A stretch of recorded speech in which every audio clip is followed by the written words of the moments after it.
Bonjour à tous, nous avons le plaisir de recevoir aujourd'hui dans l'invité du jour de ce mardi 15 février Nina Julier, élue provinciale conseillère municipale de la ville du Mont-d'Or et porte-parole de Génération NC. Nina Julier, bonjour. Bonjour. Et merci d'avoir accepté notre invitation. Alors avant d'aborder en détail votre projet de société dévoilé d'ailleurs dimanche à la presse, votre parti avait indiqué lors de son conseil politique extraordinaire qui s'est tenu, on le rappelle à nos auditeurs, le 28 août 2021 et où à Boulou-Paris, je vous cite, nous considérons que nous devons aller encore plus loin en créant une fédération où chaque parti politique conservera son identité mais défendra un seul et même projet lors de la période de transition. Fin de citation. Êtes-vous toujours dans cet état d'esprit? Quand nous avons créé Génération, nous avons promis à nos adhérents et à tous ceux qui allaient nous rejoindre que nous allions faire l'union pour les deuxième et troisième référendums, parce qu'on considérait que pour gagner cette élection, pour rester français, il fallait choisir l'union, puisque l'union fait la force. Donc c'est ce que nous avons fait pour le deuxième, pour le troisième référendum. Nous avons fait campagne avec les autres partis loyalistes, et c'est vrai que lors de cette campagne, nous avons proposé, avec d'autres partis d'ailleurs, faut le dire, on n'était pas les seuls, de créer une fédération des partis loyalistes au sein de laquelle chaque parti pourrait conserver son identité, mais dont l'objectif était d'avoir une base commune. Un peu finalement à l'instar du FLNKS, où chaque parti indépendantiste au sein du FLNKS a ses particularités, mais a défendu l'indépendance. On voulait faire pareil du côté des loyalistes.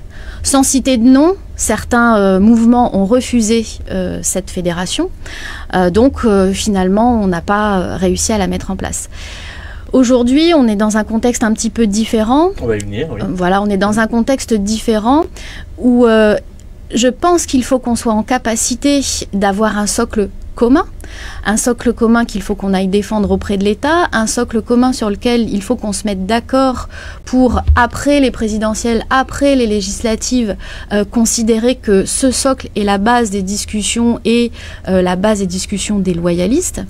Mais malheureusement, on a constaté qu'aujourd'hui, certains partis avaient voulu mettre trop en avant leur projet d'avenir, et je pense notamment au Rassemblement, mais aussi à l'Avenir en Confiance dans sa globalité, avec leur projet de partition. Et à Génération, clairement, on ne peut pas accepter ça. On est contre la partition du pays. On a des bases communes. On veut un statut définitif dans la France, on veut un corps électoral glissant, on veut évidemment revoir la clé de répartition, revoir les financements. Donc on a des bases communes. Mais à Génération, nous, on veut vivre ensemble. Les autres, avec la partition, veulent vivre côte à côte. Donc ça, c'est pas possible. Alors par ailleurs, dans un communiqué également en date du 20 décembre 2021, vous avez indiqué que votre mouvement participera à l'union des loyalistes sous toutes les formes nécessaires de manière à faciliter le travail de l'après. Concrètement, les perspectives des législatives ne sont-elles pas en train d'entacher ou du moins de considérablement fragiliser l'unité des loyalistes? Alors d'abord, je vais m'adresser aux Calédoniens, nous sommes français. Nous avons gagné 3 fois, par 3 fois nous avons dit non, nous avons gagné les 3 référendums. Aujourd'hui, la Nouvelle-Calédonie reste française. La question qu'il faut se poser maintenant, c'est comment on imagine cette Nouvelle-Calédonie française? Il y a différentes façons d'être calédonien et français. Et c'est là qu'il y a une différence de vision entre les partis loyalistes. Il y a, je vous l'ai dit, la vision du côte à côte, c'est la vision de la partition, et il y a la vision du vivre ensemble, qui est notre vision, qui est celle de la réunification calédonienne, le projet qu'on porte. Mais encore une fois, je vais rassurer les Calédoniens, le socle de base est le même. Tous les loyalistes veulent une Nouvelle-Calédonie dans la France, tous les loyalistes veulent un statut définitif, tous les loyalistes veulent un corps électoral glissant. Donc il y a bien évidemment des valeurs communes. Mais malheureusement, il y a ceux qui voient aujourd'hui les résultats du référendum et le clivage entre indépendantistes et loyalistes comme étant un échec qu'il faut constater, et donc il faut diviser le pays, il faut une partition. Et puis il y a ceux qui considèrent qu'effectivement les accords nous ont menés dans une impasse parce que la fracture indépendantiste loyaliste est toujours là, mais qu'il faut rester optimiste, qu'il faut lever les bras, qu'il faut tous ensemble avancer de l'avant, et que pour ça il faut se réunir. Alors Génération NC a présenté, je le disais en début d'interview, donc dimanche, son projet de société baptisé la réunification calédonienne. Explication. Donc je le répète, parce que beaucoup de Calédoniens sont inquiets quand même et pensent que malgré les résultats du référendum, il pourrait y avoir des négociations dans leur dos ou une indépendance comme ça du pays ou de certaines provinces. Non, je le répète, la Nouvelle-Calédonie d'abord est française. Ça, c'est un postulat. Mais ce qu'on a constaté dans les résultats de ce référendum, c'est que les blocs indépendantistes, loyalistes, la fracture, ce qui les oppose, est encore bien vif. Bien sûr, oui. Malgré 35 ans d'accord, malgré 35 ans de paix, malgré 35 ans de développement, eh bien dans notre pays, il y a toujours deux blocs qui s'affrontent. Et nous, on considère que l'existence de ces deux blocs nous empêche d'avancer, nous empêche d'organiser le débat autour des questions d'actualité, autour de ce qui préoccupe vraiment les Calédoniens, pour pouvoir résoudre les problèmes d'inégalité sociale, de réduction de la pauvreté, les problèmes environnementaux, les problèmes de pouvoir d'achat qui sont vraiment dans l'actualité aujourd'hui. Et ben, il faut qu'on dépasse ce clivage indépendantiste, loyaliste. Donc d'où vient ce clivage ? D'où vient-il ? Quand Jean-Marie Tjibaou et Jacques Lafleur se sont serrés la main, ils nous avaient promis ce vivre ensemble, ce destin commun, et malheureusement, il n'a pas eu lieu. On considère, nous, que c'est parce que, d'abord, on a inscrit dans les accords des référendums qui nous ont obligés à nous affronter, et donc, ça a fait vivre la revendication indépendantiste et donc les loyalistes. Et deux, on a créé des provinces. Donc en créant des provinces, eh ben, finalement, on entretient les deux camps. Et puis chaque camp ne parle qu'à ses électeurs pour entretenir son pouvoir. Donc l'architecture institutionnelle actuelle avec les provinces, plus les référendums, ont contribué à faire vivre ces deux blocs. Donc aujourd'hui, si on ne veut plus que ces deux blocs existent, si on veut créer un vrai destin commun, eh bien il faut revoir l'architecture institutionnelle, donc supprimer les provinces pour avoir un pouvoir central au niveau du gouvernement avec une majorité de gouvernance qui permettra à chacun d'exercer son pouvoir, mais au sein du gouvernement. Il faut également avoir un statut définitif pour que surtout nos enfants n'aient pas à revivre les incertitudes des référendums successifs. Et puis, nous, on y est très attaché à la génération. Il faut qu'on construise un vivre ensemble autour de l'identité calédonienne. On est tous des Calédoniens. Il faut qu'on se rattache à cette identité pour lutter contre le communautarisme et le racisme. Alors, avant d'aller plus loin, Nina Julier, n'était-il pas plus simple de renégocier une meilleure gouvernance pour éviter justement les doublons administratifs et de même la clé de répartition et le dégel du corps électoral que de réunifier, si j'ose dire, le pays en supprimant les provinces qui ont quand même été source de stabilité, justement, dans les deux camps? Alors c'est bien que vous me posiez cette question, Joe, parce que ça va me permettre d'aborder un deuxième avantage à la suppression des provinces. Vous savez, aujourd'hui, il y a eu le débat d'orientation budgétaire hier. Et vous répondrez à ma question. Bien sûr. Nina Julier. Mais bien sûr, mais comme d'habitude. Bien sûr. Le débat d'orientation budgétaire hier, il nous manque 40 milliards. 40 milliards. Donc, non seulement supprimer les provinces répond à une préoccupation politique, à une vision politique, mais supprimer les provinces, ça répond également à une préoccupation. Là, tout de suite, on n'a plus les moyens d'entretenir un pays qui a autant d'administration. Et l'échelon aujourd'hui qui nous coûte le plus cher et qui nous empêche d'avoir des politiques publiques efficaces, ce sont les provinces. On l'a bien vu avec la rentrée des classes.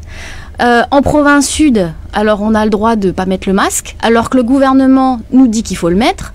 En province nord, on a une rentrée des classes échelonnée. En province des îles, il n'y a pas de rentrée des classes parce que c'est les coutumiers qui décident.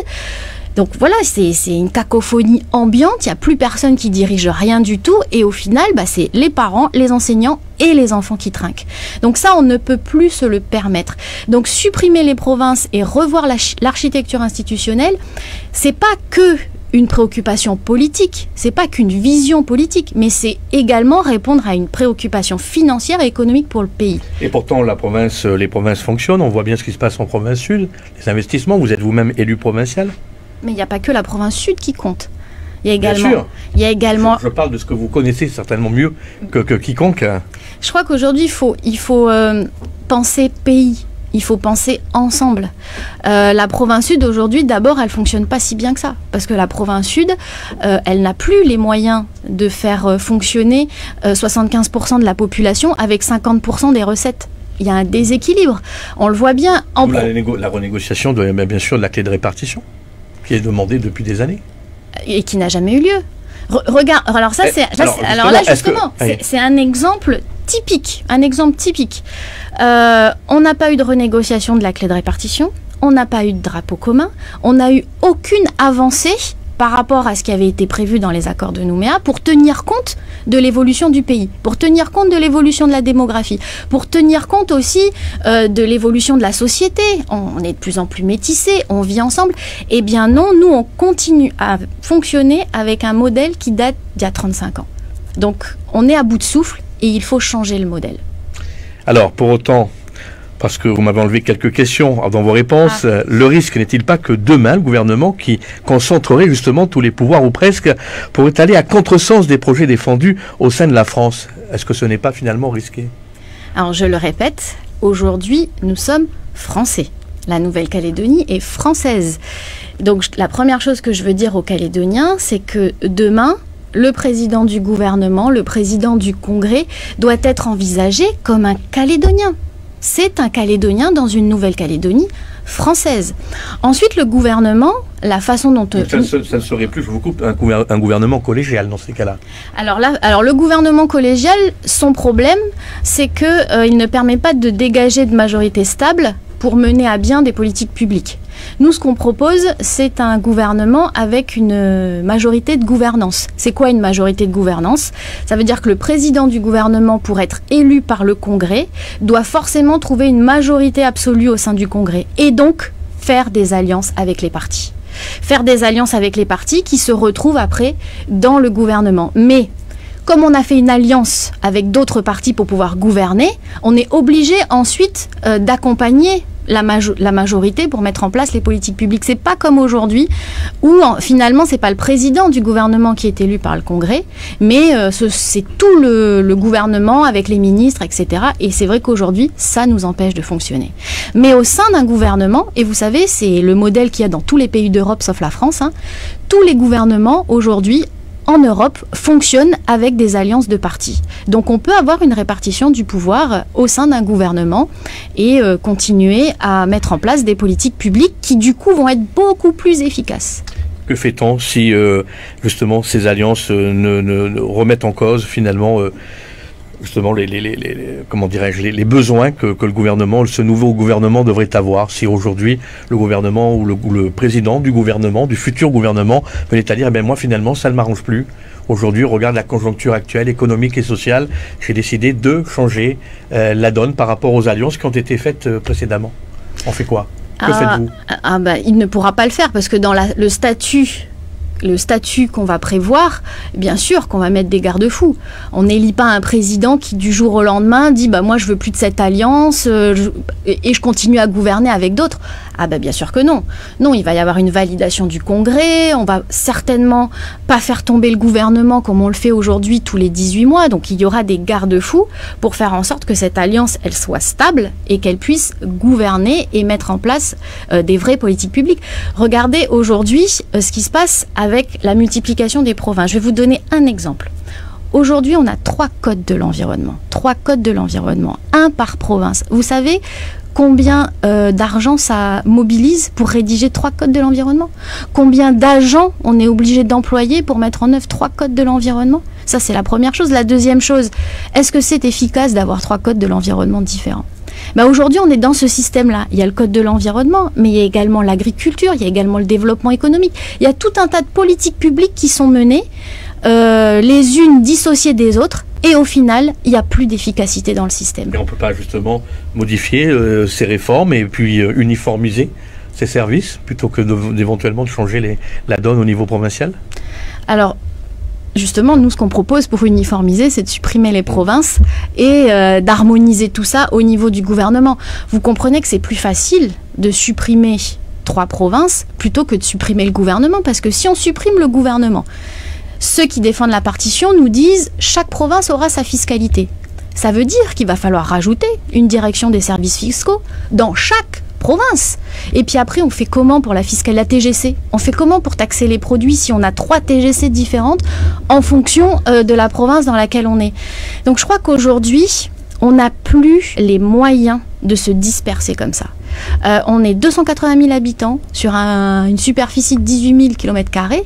À un moment donné, si on veut être efficace et si on veut mettre notre argent ailleurs que dans de l'administration et dans des charges de fonctionnement, il faut revoir absolument notre structure. Alors au regard, Nina Julier, de ce qui vient d'être dit, les discussions avec l'État et le camp indépendantiste pendant cette période de transition ne risquent-elles pas finalement de se solder par un échec, voire même de nous ramener à une période de tension et d'incertitude? Je ne le pense pas. Parce que je trouve que on a remarquablement bien passé tous ensemble le cap de ces 3 référendums. On était dans une période sanitaire quand même très compliquée. On a pris des événements climatiques avec la Niña exceptionnels qu'il a fallu gérer. On s'est affronté par 3 fois. Et il n'y a pas eu de guerre civile, et on ne s'est pas tapé dessus, et on vit toujours ensemble. Et ce matin, alors je dis ce matin parce que moi, ma fille, elle a fait sa rentrée ce matin. Et ce matin, la rentrée des classes, moi, à Saint-Michel, tous les parents étaient là, tous les enfants étaient là, et tout le monde était de bonne humeur de retourner à l'école. Donc, on a quand même en Calédonie un socle qui est extrêmement fort pour arriver à surmonter tous ces épisodes sans que ça se termine par des morts. C'est qu'on a réussi quand même à créer quelque chose. Et nous, c'est ça qu'on veut faire vivre plutôt que de continuer à s'opposer les uns contre les autres, les loyalistes contre les indépendantistes. Et pourtant, les discussions bilatérales entre les indépendantistes et notamment l'État vont à nouveau avoir lieu après les élections présidentielles. On peut forcément imaginer que les indépendantistes n'en resteront pas là. Est-ce que c'est pas finalement le calme avant la tempête, sans pour autant être défaitiste? Écoutez, ce que vont faire les indépendantistes, ça leur appartient. Je crois qu'il faut... Oui, mais on parle de destin commun, ça va dans les deux sens, Nina Julier. Oui, très Alors, bien. Quand vous dites ça les appartient, qu'est-ce que vous voulez dire par là? Mais moi, je ne peux pas décider à la place des indépendantistes si je fais une bilatérale avec l'État ou pas. Je ne peux pas imposer aux indépendantistes une discussion s'ils n'en veulent pas. Donc, ce que vont décider de faire les indépendantistes, ça leur appartient. Mais il faudra malgré tout trouver un consensus. J'entends, mais nous, aujourd'hui... Quand est-ce qu'on va arrêter de réfléchir en fonction de ce que pensent les indépendantistes? Vous croyez que les indépendantistes, aujourd'hui, se demandent, nous les loyalistes, comment on va réagir? Non, ils ne se posent pas la question. Quand ils ont proposé leur projet d'indépendance, quand ils ont rédigé leur projet du FLNKS, ils se sont demandé à un moment donné comment les loyalistes ils allaient réagir. Donc je crois qu'à un moment donné, il faut que chacun défende ses convictions. Les indépendantistes, ils ont leur façon de voir, ils sont très grands, très intelligents pour aller défendre leur projet. Et nous, aujourd'hui, il ne faut pas qu'on ait peur de dire c'est quoi la Calédonie de demain pour nous. Voilà. Moi, qu'est-ce que je veux pour mon pays demain? Et moi, ce que je veux pour mon pays demain, c'est pas les indépendantistes qui vont me le dire. Moi, je veux ça pour mon pays. Et si vous, les Calédoniens, vous êtes d'accord avec ça, si vous avez envie de vivre ensemble, si vous êtes contre la partition du pays et que vous voulez au contraire qu'on fasse vivre l'identité calédonienne, eh bien à ce moment-là, il faut nous soutenir. Et ensuite, nous, eh bien, on défendra ce projet auprès des indépendantistes. Et pourquoi ce projet de vivre ensemble, il ne passerait pas? Après tout, c'est bien Jean-Marie Tjibaou qui, en serrant la main à Jacques Lafleur, nous a promis ce destin commun et ce vivre ensemble. Dans l'accord de Nouméa, il est écrit que maintenant, c'est le temps d'un destin commun dans une identité commune. C'est bien ce temps-là aujourd'hui. Donc, il n'y a pas de raison qu'on n'arrive pas à s'entendre avec les indépendantistes sur cette volonté de vivre ensemble. Et ce sont donc cette discussion que vous allez soumettre à l'État lors de cette période de transition et à l'issue des présidentielles et des législatives? Oui, et on va commencer tout de suite parce qu'on part présenter notre projet à la fin de la semaine sur nos deniers personnels, je tiens à le préciser, aux différents acteurs de l'État, à En Marche, pour leur montrer comment on a avancé dans la réflexion. L'État nous avait demandé, posé tout un tas de questions dans le document des conséquences du oui et du non. Nous, on a déjà fait le job une première fois. Là, on y retourne pour leur exposer plus en détail le projet qu'on présente aujourd'hui aux Calédoniens. Attention, ce projet-là, nous, on le travaille depuis 1 an. Ça fait 1 an qu'on parcourt la Calédonie, ça fait 1 an qu'on sollicite notre conseil politique pour le rédiger, ça fait 1 an que les grandes lignes sont déjà validées par notre conseil politique. Donc, la réunification calédonienne, c'est pas un slogan. La réunification calédonienne, c'est un projet. Il y en a qui ont des slogans. Nous, on a un vrai projet pour les Calédoniens et on va aller l'expliquer à l'État. Et je termine. Mais vous n'avez pas terminé. On y revient, Nina Julier, juste après une courte page de publicité. Il est bienvenu si vous venez de nous rejoindre dans l'invité du jour. Nous recevons aujourd'hui Nina Julier, élue provinciale, conseillère municipale de la ville du Mont-d'Or et porte-parole de Génération NC. Nous nous sommes quittés avant la publicité.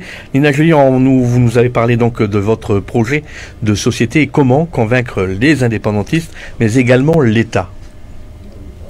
Donc je le disais avant qu'on fasse un petit coup de pub, qu'on partait à la fin de la semaine rencontrer les différents interlocuteurs de l'État pour leur présenter notre projet. La particularité de ce projet qui, je l'ai dit, vise à mettre un terme à la fracture indépendantiste-loyaliste et nous permettre d'être plus forts pour relever les défis du XXIe siècle. L'État attend de nous, et on l'a beaucoup compris au travers des questions posées par Sébastien Lecornu, qu'on s'attaque vraiment aux sujets d'actualité. Les femmes, les jeunes, l'urgence écologique, le nickel. Et il faut qu'on puisse, pour pouvoir apporter des réponses fortes, il faut qu'on soit forts nous-mêmes. Et donc, il faut qu'on transgresse ce débat loyaliste indépendantiste pour avoir des vraies réponses. Mais ce qu'on va dire aussi à l'État, c'est ce n'est pas parce qu'il y a des opinions différentes, des visions différentes qui se dégagent chez les loyalistes qu'on n'est pas capable, comme on l'a fait pour le 2e et le 3e référendum, de s'unir sur l'essentiel. Et je le répète, qu'est-ce que c'est que l'essentiel? C'est un statut définitif de la Nouvelle-Calédonie dans la France pour éviter les référendums successifs, pour éviter les incertitudes, pour éviter l'absence de vision économique. Et puis, la deuxième chose qui est importante également, c'est de rétablir un corps électoral glissant qui puisse être compatible avec les droits de l'homme et la Constitution française. Nina Julier, quelle sera votre ligne de conduite vis-à-vis des prochaines législatives? Il faut que les Calédoniens comprennent que les législatives sont très importantes parce qu'elles vont donner de la légitimité à un projet. Et je dis bien à un projet parce que, on le voit bien, les autres partis politiques commencent à nous parler de candidats, de personnes, de créer des équipes, etc. Mais ce qui compte vraiment, c'est le projet que va défendre chaque candidat. Et les Calédoniens doivent comprendre qu'au travers de leur vote, ils vont donner une légitimité à un projet en particulier. Et je considère aujourd'hui qu'il y a deux projets qui vont s'affronter. Il y a celui des autres partis loyalistes qui consiste à diviser le pays, la partition du pays, on vit côte à côte parce que finalement on n'y arrive pas, c'est un échec et du rassemblement. On coupe pas que le rassemblement, les autres partis sont dans cette tendance-là aussi, l'hyper-provincialisation, la différenciation provinciale, la proéminence des provinces, tout ça c'est pareil, c'est la partition du pays. Et puis il y a notre mouvement qui propose, mais vraiment à l'opposé, de réunir les Calédoniens et de vivre ensemble et pas côte à côte. Et j'aimerais dire une dernière chose, attention au projet de la partition. Ce projet est dangereux parce que ce projet va faire vivre les indépendantistes. Et quand je dis ça va faire vivre les indépendantistes, ça veut dire ça va faire vivre l'opposition avec les loyalistes. On fait vivre la revendication des indépendantistes et surtout celle du Sud. Alors bien sûr qu'il y aura toujours des indépendantistes comme il y aura toujours des loyalistes, c'est pas le sujet, chacun a son idéologie, moi je respecte l'une comme l'autre, j'ai pas de problème avec ça. Ce qui me pose un problème aujourd'hui, c'est que le débat politique, il tourne toujours autour de ça. Et je veux plus qu'on fasse vivre cette opposition. Donc, même si aujourd'hui, force est de constater que la mise en place des provinces, comme je l'ai dit tout à l'heure, a contribué aussi à la paix sociale en Nouvelle-Calédonie.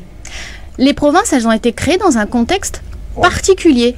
Toujours est-il, 30 ans de paix sociale. Mais aujourd'hui, on n'est pas en guerre. Je ne vous dis pas que nous le sommes, mais est-ce que ça pourrait le devenir, Nina Julier? Est-ce que c'est un risque si aujourd'hui vous enlevez, on va dire, tout espoir, entre guillemets, de revendication aux indépendantistes? On ne leur enlève pas l'espoir de la... C'est une question que je pose. Bien sûr, mais il n'est pas question d'enlever l'espoir de revendication, il n'est pas question de faire comme si les indépendantistes n'existaient pas. Les indépendantistes, ils ont une idéologie, ils ont une revendication, je la respecte. Et les indépendantistes seront encore pendant très longtemps des indépendantistes, tout comme les loyalistes. Mais vous savez, sur le territoire de la République, il y a des indépendantistes partout. Il y en a en Polynésie, il y en a en Bretagne, il y en a en Corse. Mais pour autant, le débat politique ne s'organise pas autour de ça. Et heureusement, les gens sont capables de parler d'autres choses, ils sont capables de se projeter différemment. À Tahiti, il y a des indépendantistes, il y a des autonomistes, mais il n'y a pas plus tahitien qu'un tahitien. Pourquoi nous, on ne serait pas plus calédonien qu'un calédonien? Voilà, on est d'abord des Calédoniens et il faut d'abord qu'on se définisse comme tel et qu'on arrête de dire on est kanak ou non kanak, on est indépendantiste ou on est loyaliste. On est d'abord des Calédoniens. D'origine kanak, d'origine polynésienne, d'origine bien, mais on est d'abord des Calédoniens. Et tant qu'on n'arrivera pas à se projeter comme des Calédoniens, eh bien finalement on n'arrivera pas à avancer. Et je ne crois pas qu'en pensant de la sorte, on crée une guerre civile. Au contraire. Je pense que c'est tout l'inverse. À nos auditeurs, justement, ça sera ma dernière question. Nina Julier, qu'avez-vous envie de dire à ceux et celles qui vous écoutent, mais qui vous regardent également, à l'heure où nous parlons? J'ai envie de leur dire que, comme eux, quand les résultats du référendum sont tombés, moi aussi, je me suis dit, ah non, on n'en est pas encore sorti, on en est encore là, l'impression d'un gros retour en arrière. Et là, une fois qu'on a fait ce constat, eh bien, il y a deux façons de rebondir. Soit on rebondit pas et on dit bah c'est un échec, on se résigne et puis ils veulent leur indépendance, ils ont qu'à l'avoir et puis on coupe le pays en trois. Mais c'est oublier qu'il y a plus d'indépendantistes dans le sud et qu'on a des loyalistes dans le nord et dans les îles grâce à qui on est resté français. Ou alors, comme moi, on se dit c'est pas la fin du monde, on va se retrousser les manches. Je pense que le socle du calédonien, il est là. Il faut qu'on le fasse vivre et surtout, soyons optimistes, ne baissons pas les bras parce qu'il est hors de question que nos enfants vivent ce que nous, on a vécu là ces 3 dernières années à se demander ce qu'il allait advenir de nous. Donc il y a vraiment deux visions. Soit on se résigne et on se divise, soit au contraire on est optimiste, c'est plus compliqué, le vivre ensemble c'est jamais facile, mais on se retrousse les manches et on y va. Et c'est ça que j'ai envie de dire aux Calédoniens. Soyez optimistes et vraiment retrouvez l'espoir. Eh bien c'est ce que nous allons retenir. Nina Julier, merci d'avoir accepté notre invitation. Et je voudrais dire un dernier petit mot parce que en fait oui. Je crois que les Calédoniens qui nous regardent ne voient pas en fait ce qui se passe autour de nous. Oui. Donc j'aimerais dire aux Calédoniens que Océane, c'est vraiment super jeune. Il y a plein de jeunes autour de moi. Vraiment, c'est très réjouissant. C'est un bol d'air frais de venir dans cette radio et de voir que ce sont des jeunes qui s'emparent de l'actualité. Ce sont des jeunes. Puis alors, pour le coup, là, c'est des vrais jeunes du vivre ensemble. Hein. Là, je ne sais pas si on prendrait les paris sur les origines des uns et des autres parce que là, il y a un vrai métissage. Et donc, c'est des jeunes, voilà, qui créent des émissions, qui s'intéressent à l'actualité. Vraiment, je suis très flattée qu'ils m'aient écouté pendant toute l'interview parce que là, ils sont juste à côté. Et donc, vraiment, coup de chapeau, Océane, parce qu'aujourd'hui, c'est très difficile d'intéresser les jeunes à la politique. Et je crois que vraiment, là, vous êtes en train de réussir quelque chose et c'est super. Donc, vraiment, big up à tous les jeunes là qui sont dans la radio. On le doit notamment et également à notre président. Et ceux qui vont se reconnaître, bien entendu. Nina Julier, merci d'avoir accepté donc cette invitation. Merci à vous, chers auditeurs, de nous avoir suivis. Une interview, bien entendu, à retrouver dans son intégralité en replay sur le www.oceane.nc ou bien encore en streaming sur la page Facebook d'Océane TV. À très bientôt pour une nouvelle émission. Salut. L'invité du jour.